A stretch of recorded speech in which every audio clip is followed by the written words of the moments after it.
guys, welcome back, and today we have a taste challenge, and the runners-up, or the versing beers, are going to be Murphy's Stout versus my homebrew clone.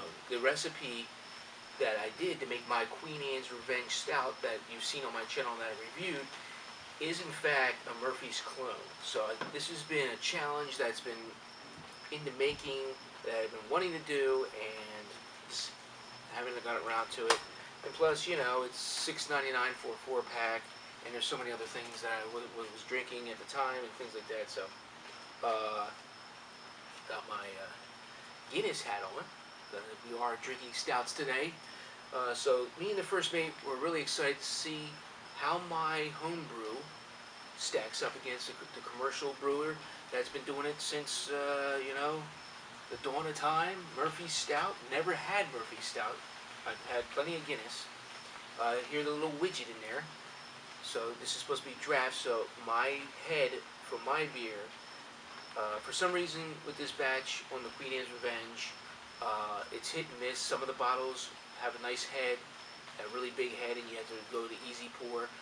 Other ones are almost dead flat, and some are in between. So something's going on. I don't know if it's the bottles, the capping.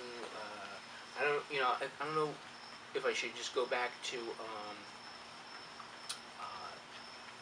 maybe just individually getting like the carb drops and just carving each bottle to see if that does anything different. I mean, I thought that the bulk priming was doing it pretty good for a while there, but the last couple batches for bulk priming has me thinking something going on. It's not.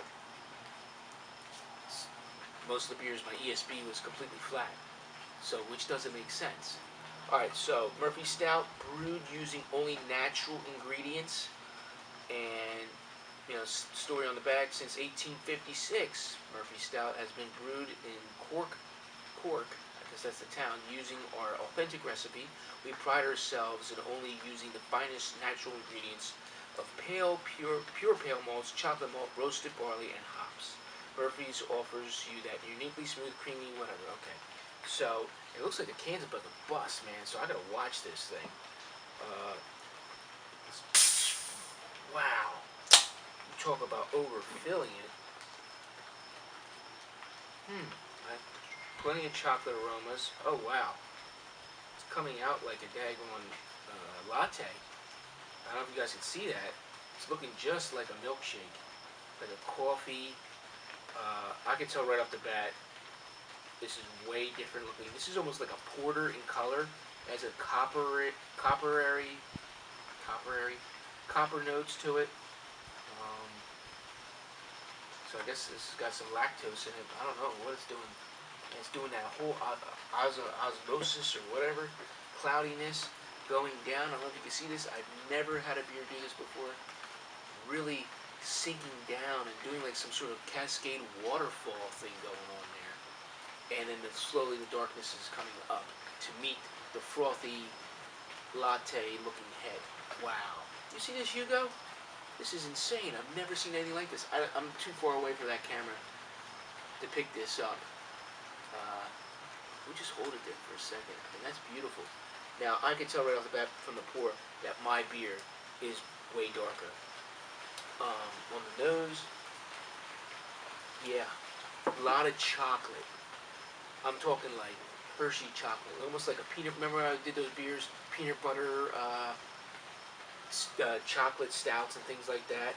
They, yeah, my head is not going to be definitely near that at all, because obviously the beer, see, yeah, slight hiss, like hardly anything. So I don't know what's going on, guys, with my carbonation. So I'm going to do a high pour.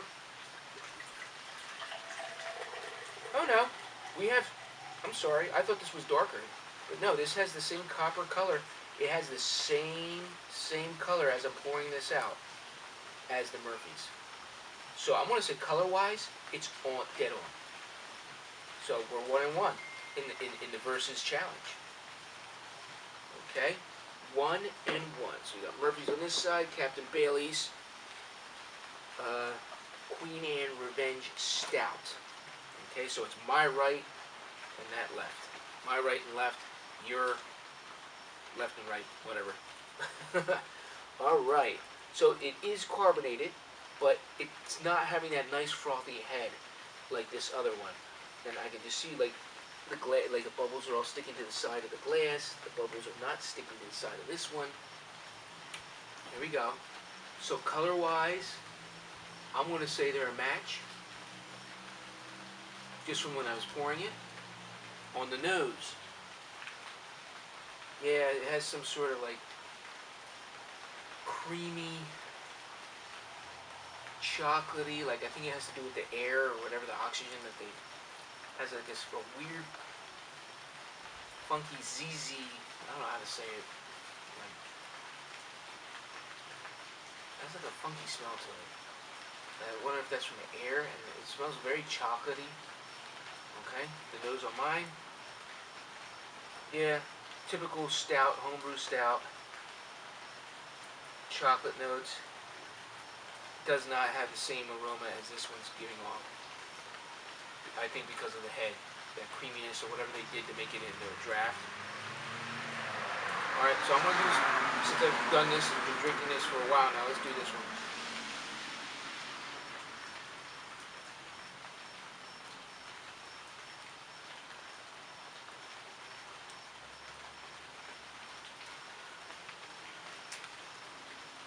Very thin in the body, almost like water. Feels like it's just sliding around in my mouth. Oh, and by the way, this is about 5.5%, 5.4%. Murphy's is only 4%.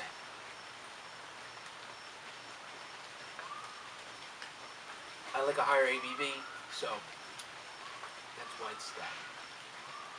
So it's not a complete clone because I bumped up the ABV.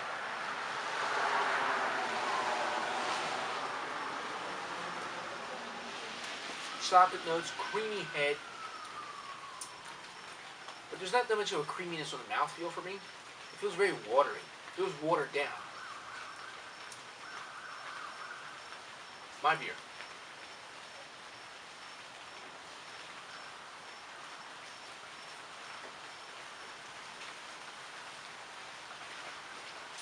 Chocolate, malty. A similar mouthfeel, but I think it's a little bit more heavier and thicker on the tongue because of the fact that because I bumped up the ABV.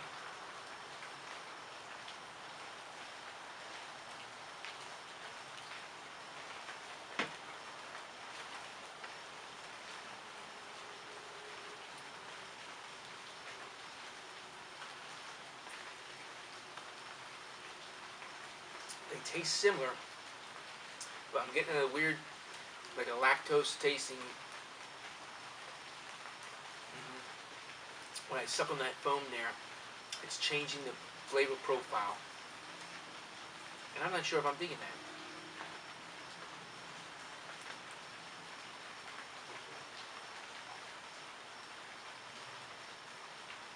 Graininess.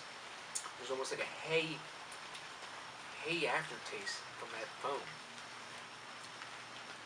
Like nice hot day in the barn, getting that type of hay taste.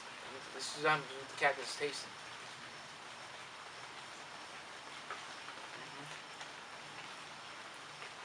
Similar notes, but there's more of a bite on mine.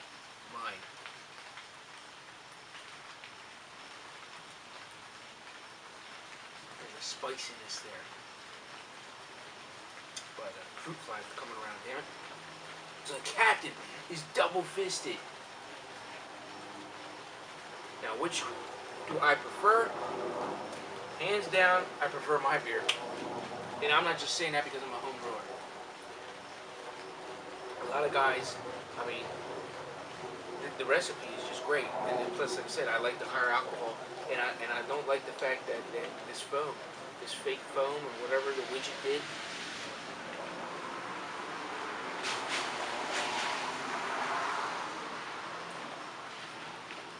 to me, after drinking this, a couple more sips and then going back to this, I just want to finish this one, honestly. So, my camera cut out on me. So just to wrap up, chocolatey.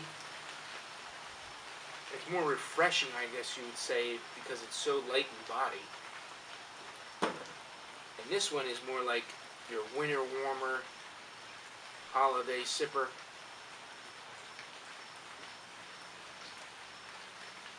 If you have a couple of these by the fireplace, it's pretty good.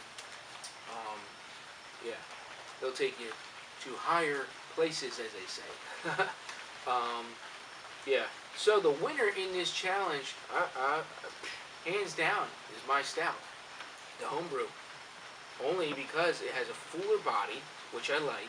I don't like to drink something that tastes like I'm drinking water, especially in a darker beer. So, I mean, I like that whole thing about it, how it's got that head that's sticking around.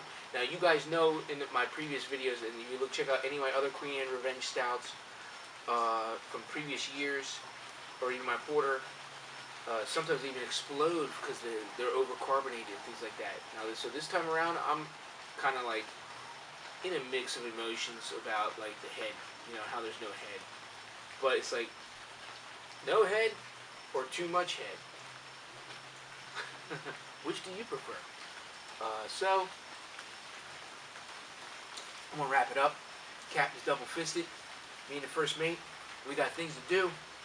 We're gonna finish these beers and get to them. So, good luck to you guys out there in your homebrew adventures and beer reviews and everything else everybody else is doing on YouTube. Thank you for coming along with me. And like, subscribe. Until we do it again, my friends. Remember, let's set sail.